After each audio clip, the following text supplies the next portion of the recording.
Hey, thanks for checking out my review. Today I'm taking a look at the Chalkola markers. They are described as a premium wet wipe marker, and they're best used on all hard, non-porous surfaces. I believe porous means something that absorbs liquid or ink or what have you, and that would be something like paper or wood. So you want to avoid normal usage for them, and they're best used for things like glass, whiteboards, mirrors, plastics, chalkboards, and ceramics. So whether you can see here, I have kind of this piece of plastic I found down in my basement that I'm going to give it a shot on. And I'm a designer and a typographer. I'm also a father to two little boys who like to do a lot of drawing and kind of art projects. So cool thing for us to have. But I'm imagining if you owned a restaurant or a cafe or a bar and kind of had a changing menu board, or if you kept a whiteboard at work like I do, because I'm a project manager at work. Pretty cool, pretty useful. Could fancy up your style a little bit. Well, I want to give you a look at kind of how these work first. So you can hear if you shake it, it's like a paint marker. It's what I would have called a paint marker back in the day, but they refer to it as liquid chalk. So the first step before you use them is priming them.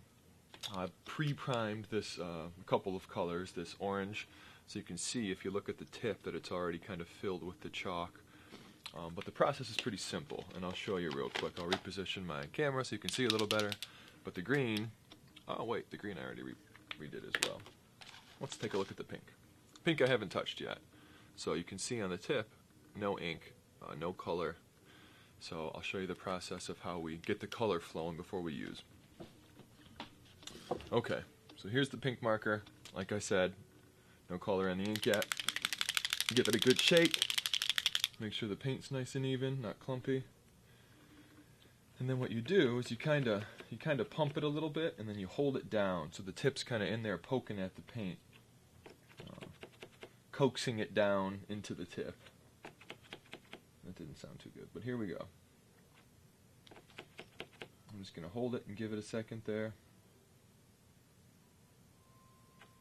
It's usually a pretty quick process. I can already see the ink starting to flow into the tip.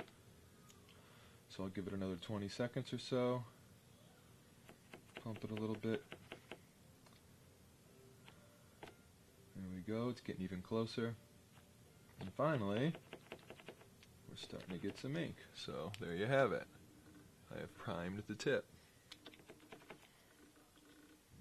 Alright, so let me get rid of my little test markings here. You can see it's nice and easy to wipe away. And then I'm going to reposition. And now, let's take a look at how cool this thing is to write with. So I'll start with my name.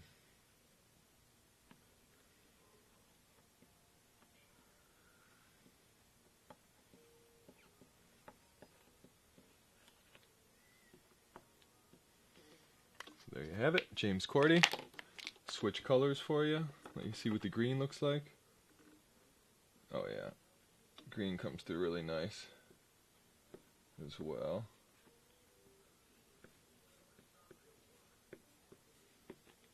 So pretty cool.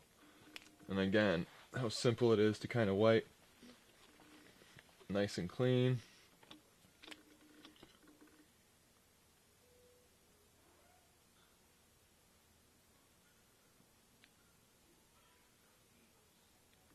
So if you wanted to do a fill, let's see how that would go.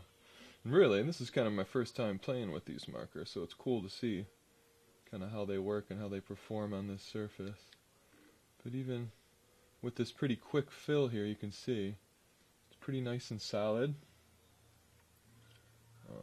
Really, really smooth on this surface. I would recommend if you have any plastics laying around. Plastic is a pretty great surface for these.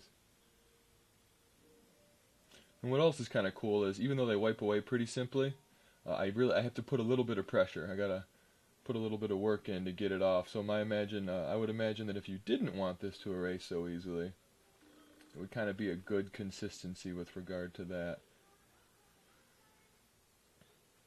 A little bit resilient without being a pain in the butt to get rid of. So there we go.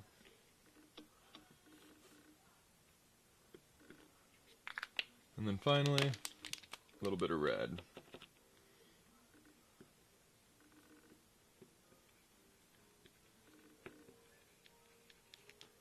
Available at Amazon.com. Thanks for watching, guys.